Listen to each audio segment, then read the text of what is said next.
అందరూ మహాభారతం నుండి తెలుసుకోండి తెలుసుకోండి అని చెప్తూ ఉంటారు కదా.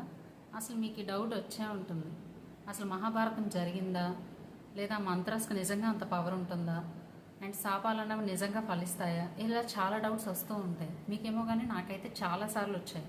దానికి నేనేమంటా అంటే, చిన్నప్పటి నుండి మనం కార్స్ అండ్ బైక్స్ రోడ్డు పైన తిరగడం చూస్తూ పెరిగాం. అవి నిజంగా రోడ్డు పైన ఎందుకు తిరుగుతున్నాయి, గాల్లో ఎందుకు వేలాడట్లేదు, ఇలాంటి డౌట్స్ మనకి ఎప్పుడు రాలేదు. అండ్ అవి చూసి మనమేమి ఎగ్జైట్ అయిపోవట్లేదు. వై? బికాస్ మనం అవి చూస్తూ పెరిగాం. సో అవి మనకి అలవాటు అయిపోయాయి. ఈవెన్ గ్రావిటేషనల్ ఫోర్స్ గురించి కూడా మనకి 7th and 8th క్లాసెస్లోనే చెప్పారు. ఆ ముందు కూడా మనం ఎప్పుడు లాజిక్లో ఆలోచించలేదు.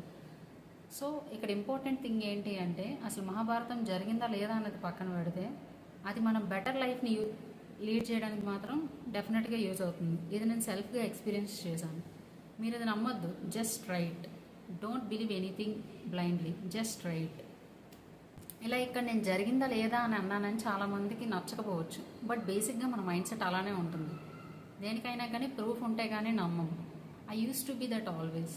బట్ ప్రెజెంట్ నేను దేన్ని కూడా డినే చేయట్లేదు. I'm just trying to know the truth my self.